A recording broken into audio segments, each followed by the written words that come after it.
Hello and welcome to another Workerbee video. We're a creative photography and video production company in beautiful Toronto. My name is Eugene and today I'm going to show you how to create this epic water splash effect photo. Let's head to the shoot, and once we have all the pieces we need, we'll come back and assemble it. The setup for the shot is fairly simple. I took this big blue screen thing and leaned it on a C-stand. This will serve us two purposes. The blue screen will make it easy to remove the background in Photoshop, and I can float the C-stand arm out over it and hang my watch from there with some nylon fishing wire. If you don't have a blue screen, just grab a blue Bristol board from the dollar store and use that. I also have a small stand on the bottom below the watch, and it's attached to the watch with a fishing line as well. It's important to really lock your product into place to make compositing easier. For this kind of shot, you also really want to use some strobes. The high speed of the flash will actually help us freeze the water in its place. You don't need some huge lights. I'm just going to use a pair of speed lights. The first one is going to go camera left, just below and behind the watch, kind of pointing straight at it. A pro tip for lighting is set up and dial in one light at a time. Too many people try to set up all their lights at once and then figure out the balance. It's very confusing. Each light should have a job, so start with one, make sure it knows what it's doing, and only then move on to the next one. That's looking pretty good to me, so why don't we drop in another light to the camera right. I'm gonna go for a bit of a cross lighting effect here. Hopefully we get lucky and capture some beautiful light and shadow interacting with the water. I'm putting this light a bit behind the watch, but higher up, opposite the other light. As I said, we're going for a cross lighting effect, so guess what? The lights are across from each other. And note that I don't have any light directly lighting the background, but we have the sun filling in. Thanks, sun. Now that the light looks good, let's just give our watch a nice little cleanup and remove any specks, dust. Just give it one final once over. And now we're ready to do all of the splash shots. The key here is to get more than you think you'll need. A lot more. Get lots of variety by hitting the watch from various angles and with different amounts of water. And in case you need to hear this, do not do this with electronics that aren't waterproof or anything else that can be damaged with water. I put my Apple Watch in the water mode before proceeding, and also make sure you don't get water on your camera lens or your flash. Other than that, grab your swimsuit and let's hit the waves.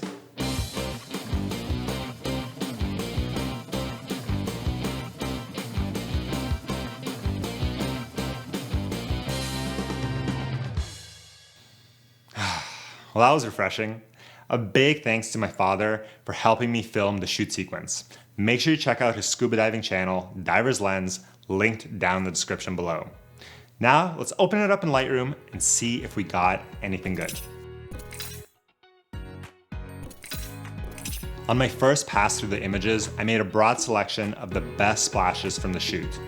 I'm going to pick a representative shot and do a very quick edit on it to make it pop, and then copy over the settings to the other images. Now let's further narrow down the images to ones that may go well together. At this stage, I'm starting to think about how I can fill the entire frame in an interesting way with various splashes, and I'm giving a red label to the ones that I want to bring into Photoshop. I'm going to filter only the red ones and do another sync. And now we can dive into Photoshop. Once all the images are loaded, I'm going to select the images that will form the base comp, and then we may add in more splashes later. This clean plate is going to be my main base, and it also has the watch face on it.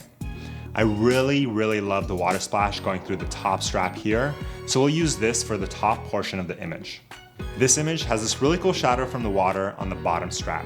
I also like how it's going in front of the watch, so as you're going through your images, try to look for these sort of magical moments, and remember, the more you shoot, the more options you're going to have in post. With the 3 images from my main comp selected, it's time to assemble them. I'm first going to cut the base watch using a quick selection tool, and then I use refine selection to clean it up. I also decided to remove the top strap right away since I'll be replacing it. So now I have this floating watch with no top strap. I need to position it in roughly the right spot. The angles are a little off, but I'm actually hoping to use this to give the watch sort of like a twisting dynamic motion. When lining things up, I like to use the difference blending mode, which lets you see the difference between layers. So if, for example, 2 identical shapes were perfectly aligned, the screen would go black. You may have to play with the scale a bit, but this is where having your object perfectly stationary when shooting would be a big help. Now I'm going to start blending in the watch face so that the water goes around it and it just looks a lot more believable. I'm doing this on a layer mask so we can always go back and tweak it later. Now let's drop in the bottom strap photo and use the difference mode to get it into a good spot.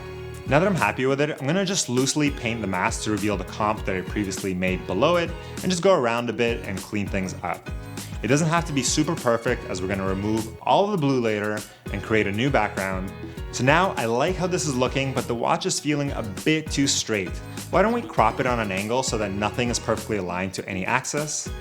This has resulted in a few blank spots, so I'm just gonna sample the blue from each corner and fill in the blank space. Now let's get in close and do some cleanup. Mainly I'm gonna be removing the fishing line we used to hang this watch, but also let's clean up any dust or imperfections you come across. Let's use the color range selection tool to mask out the blue. With these water shots specifically, I recommend turning off localized color clusters and keeping your fuzziness pretty high. Once I've got a selection I'm happy with, I'm gonna create a mask with it, and then I'm gonna invert the mask, and goodbye blue screen. Now I'm gonna go and fill it in with a dark blue background to really make the water and lighting effects pop. We're gonna make a curves adjustment layer, and I'm gonna nest it into my comp layer so that it doesn't affect my background. I'm gonna clip the highlights a bit to give the image a bit more of that high contrast look I love. My screen is looking a little dull, but this is because the flashes are so much more powerful than the brightness of the screen. So I'm just gonna make a curves layer, again, nest it into the layer below, and I'm gonna bring out the screen and then mask the adjustment layer so that it only reveals the screen. One thing I still don't like about this image is that in some of the water, I'm getting reflections of various colors. Now remember, we shot this in a backyard with plants, bushes, flowers, and all those things are getting picked up in the reflections inside of the water. To fix this, I'm gonna grab a hue and saturation adjustment layer. I'm gonna desaturate the image completely and then check colorize, slowly bring the saturation back in a bit, and then I'll adjust the hue to match the light blue tint that matches the rest of our water. Once I'm happy with it, I'll paint in the rest of the problematic reflections. So we're getting really close to the end here, but there's a couple more things we can do to elevate this image. So first, let's add a brighter spotlight behind the watch to give it a little bit more depth. I'm gonna pick a lighter blue and use it as a gradient to drop it in on a separate layer above our background. Now, if you're having trouble with this, make sure your gradient is set to a single color with a transparent background rather than a two-color gradient. Next up, the area where the top strap attaches to the watch feels a little off to the left, so I'm gonna warp it a bit into the right. Now that's done, for me the top right of the image feels like it needs a little something, so I'm gonna look through my other images for the splash I can drop in there. I think this one could be nice. Let me just play around a bit to find the perfect spot. I don't want it to attract too much attention, but yeah, that looks good. A touch more warp on the top strap, I think, and I want to create a slight vignette on top of the entire image so that your eye drifts more to the middle rather than out to the sides. I'm just going to make a black layer and mask out the middle for an easy vignette. Next, I'm going to add a little more saturation to the whole thing, and then I think add a tiny bit of noise to the overall image, a little bit of smart sharpening, and that's a wrap. So how incredible did this turn out? This was so much fun to shoot and put together. I would love to know, what do you think of the final image? Please drop your comment, question, or suggestion down below. And if you enjoyed this video, it would mean a lot to me if you gave it a like. And if you want more shoot breakdowns, make sure you hit subscribe and check out our photography playlist that is packed full of high quality, useful videos that will help you level up your work. My name is Eugene. It's been a blast. Thank you so much for watching, and I'm gonna catch you next time.